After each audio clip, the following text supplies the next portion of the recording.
everybody, this is James Christian again. We are here for video number 3 on how to play tenor drums.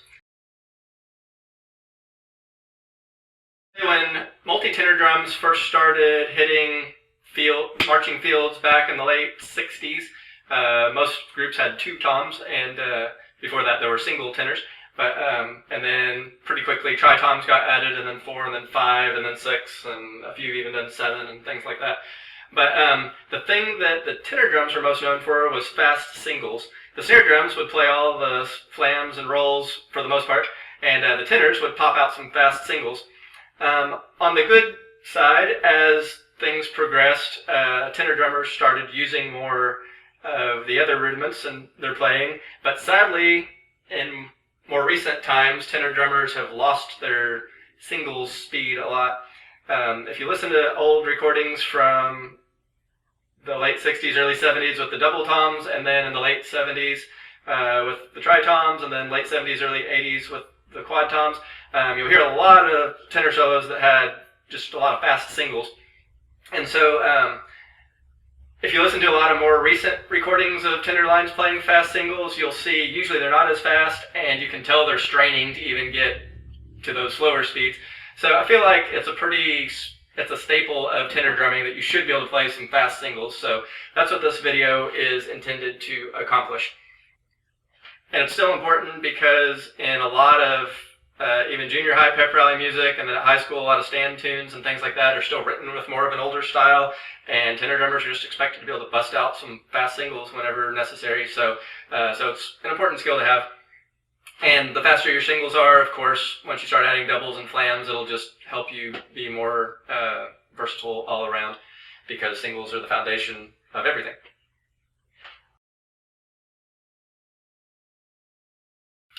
I'm going to do this video just a little bit differently than I've done the other 2 so far. So far I've played the exercises slowly and then played them a little bit faster. On this exercise series, in this video, the whole point is to build your speed. So I'm going to start each exercise slowly, and you can get it, and then I'm going to speed it up faster. I don't expect, especially if you're a beginning player, to be able to keep up with the fastest speed, but I would recommend just kind of getting the idea of each exercise, pausing it, and then pushing yourself as far as you can go. On all of these, some people may say don't ever play faster than you can play with a good sound. I generally agree, especially in a performance, but when you're practicing and building muscle, what you want to do is take something you can play, focus on a really good technique, and then push it just to the edge of where you can hang on, and then relax. Try to hold it at that edge as long as you can, and then stop. And if you keep doing that each day and come back a little bit more, you'll get a little bit faster and a little bit faster day by day. So I would definitely hang on to this video and keep coming back to this regularly, at least once a week or so, until you get your speed up to a level that you're pretty happy with. Alright, with this video we're going to focus on triplets. We're going to only do singles, and we're going to do triplets with and without accents. The first set will be no accents, and the final few exercises will focus more on accent building.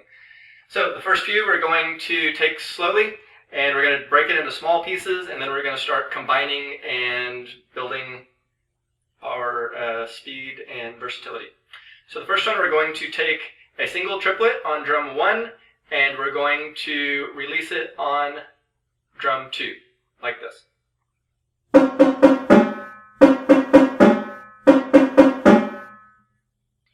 Just like that. So, as I said, with all these exercises, I'm going to start it at a slower tempo and start speeding it up. If you need to pause the video to practice it on your own, then by all means, do that.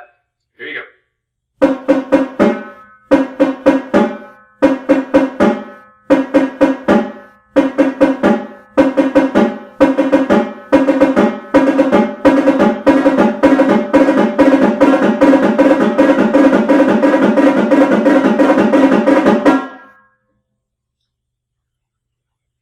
Alright, now we're going to take the same thing and do it off the left hand, starting the triplet on drum 2 and releasing on drum 1.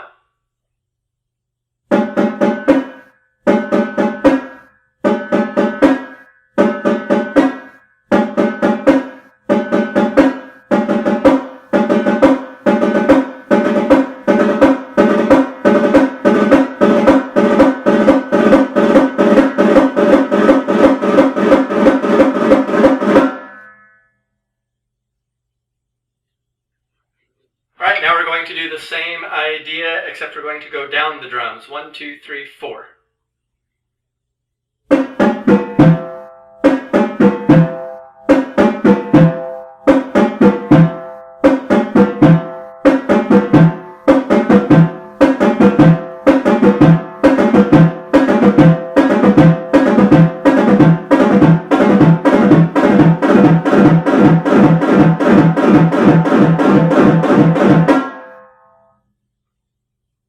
Now we do the same thing going up the drums, starting on the left hand.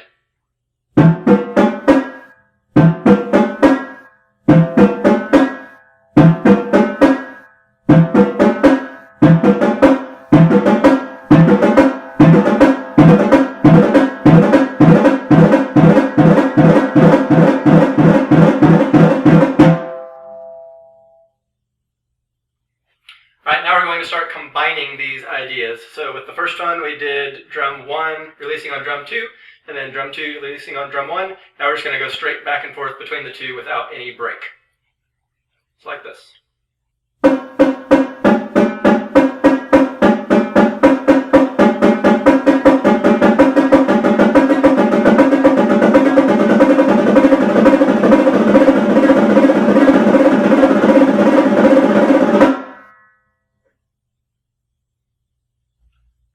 You could also do that off the left hand, but it'd be the exact same pattern, just starting on the second triplet.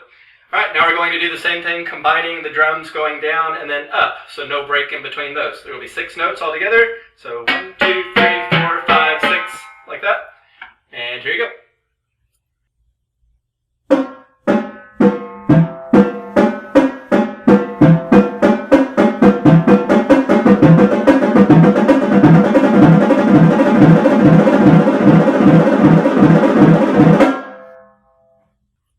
Alright, now we're going to add on to what we just did. So we did drums 1 and 2 back and forth, and then the up and down pattern. Now we're going to keep straight singles on individual drums, but we're going to add the third drum in now.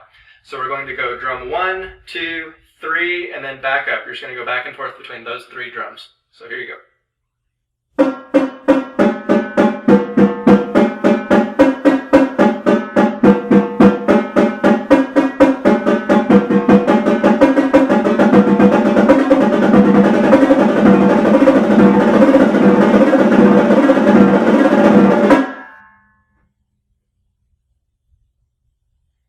Alright, now we're going to add one more drum, so we're going to go 1, 2, 3, 4.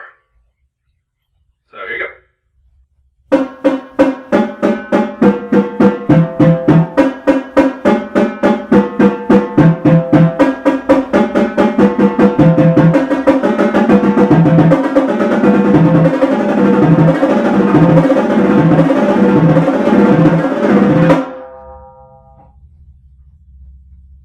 Now through all these, like I said, I would really recommend pressing pause on each of these and see how you can go as fast, see where your tempo is. If you practice with a metronome, practice it and see how many measures you can play, or what speed you can play 10 measures at in a row, and do that. And start keeping a chart of it, and just build it up over time. And if you are consistent with it, you'll see a lot of progress.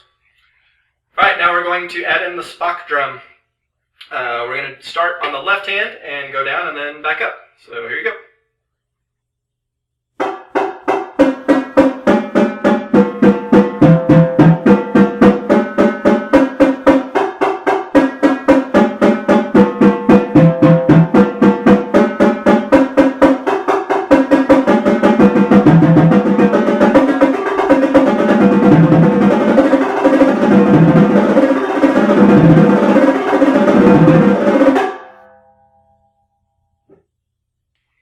Alright, I want to do one more exercise that's similar to this. This was my favorite exercise I practiced. I think I learned it, it was probably about 8th grade, maybe 9th grade, somewhere around there. But it's similar to the down patterns, but then you come back up and it does a little turnaround between drums 1 and 2. So it's just kind of fun. It gives you, helps you, when you hear that 4 and 1 and, it helps you kind of push the tempo a little bit. So you'll see what I mean as you start playing it.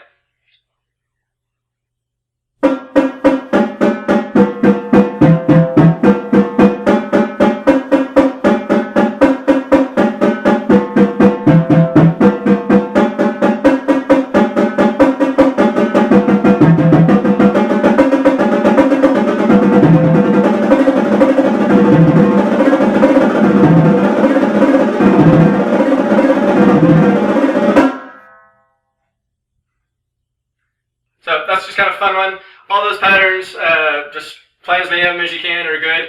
I'll put a link down in the comments below, but you can find more of these types of patterns on rudimentaldrumming.com. Rick Beckham has made a really nice collection of some basic beginning level tenor exercises and kind of take you up to about an intermediate level.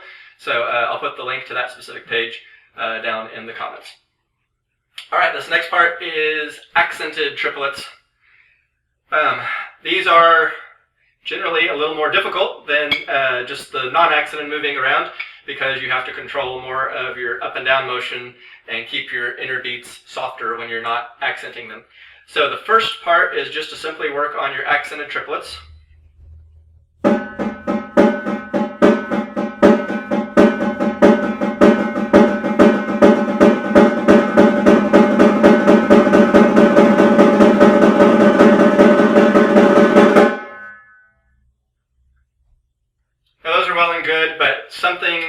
It gets a little boring playing that pattern over and over again. And then also this exercise will help you push your speed just a little bit more, and then it'll also help you as you're moving from drum to drum. So this exercise is also one that my teacher Rick Beckham taught me back in, I may have even been 7th grade when I first learned it, but 7th or 8th grade, somewhere around there. And it's basically the accent pattern of a well-known drum piece called 3 camps. Except you're taking out all the rolls, you're just playing the skeleton of the pattern. So this is what it sounds like.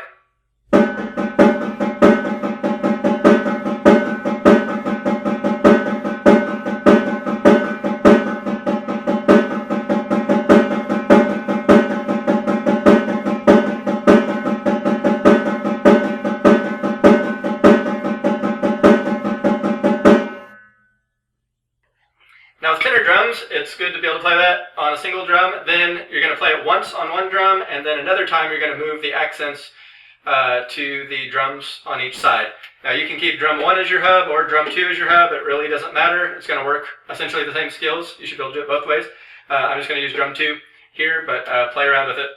And here you go.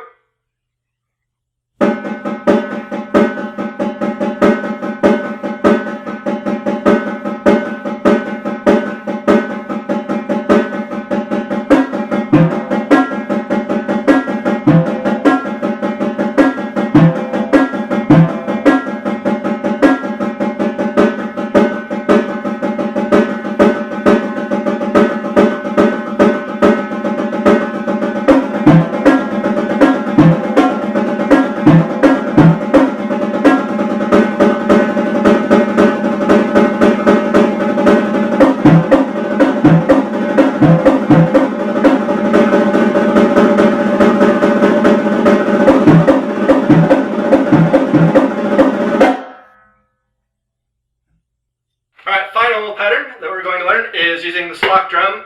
As I said before in a previous video, you can use tenors, kind of like a drum set. The Spock drum is right in the center, just like a snare drum on a drum set, and the other toms can be like the cymbals and toms that you're reaching out to. So this one's just going to be straight up triplets, and we're going to do the accents first on the Spock drum, and then we're going to go down the drums on the accents. And again, with the previous exercise and this one, it's really important to focus on keeping the accents even when you're moving around. Don't get sloppy and drop the accents as you're moving to different drums. You want to keep your accent and tap height the same whether you're playing on one drum or on other drums. So here you go.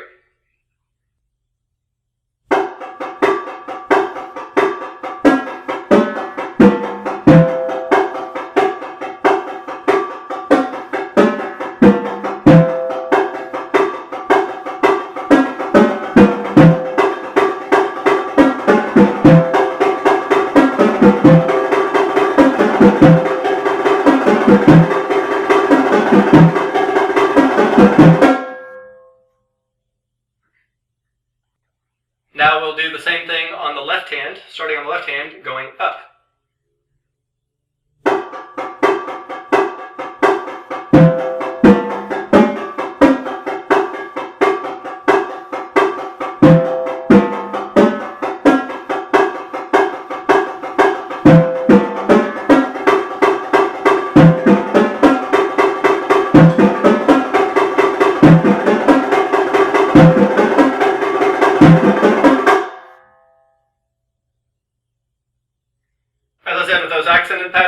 those are a lot harder to play as fast as the non-accented patterns, but just work at it, and the faster you can get those accented patterns, you'll see your speed up a lot more on the non-accented patterns. So keep those singles working. Like I said, pause the video regularly, practice those, and I would keep coming back to this video at least once a week for like the next year. Just keep building your speed, and you'll find that your overall playing and endurance and speed and control will improve dramatically. That one 3 camps exercise, any student I've ever had has had to play that a lot, and they will tell you that it's not the most fun to play over and over again, but because it hurts like physically, like you just get fatigued playing it, but it will definitely, you'll see results with it. So keep working at it, keep those strong accents, keep the softer inner beats, and just keep working at it, and you'll get better. All right, thanks for watching. If you know someone who can benefit by this, please share the video. If you liked it, please like it. If you have any comments or questions, please add those down below. And once again, you can. There's more exercises like this. I'll put a link to Rick Beckham's rudimentaldrumming.com page that'll have some of these triplet-based exercises, and just practice as many patterns as you can, and you'll get better. So thanks for watching, and I'll see you next time. P.S. In the next video, we will be entering the fun world of crossovers.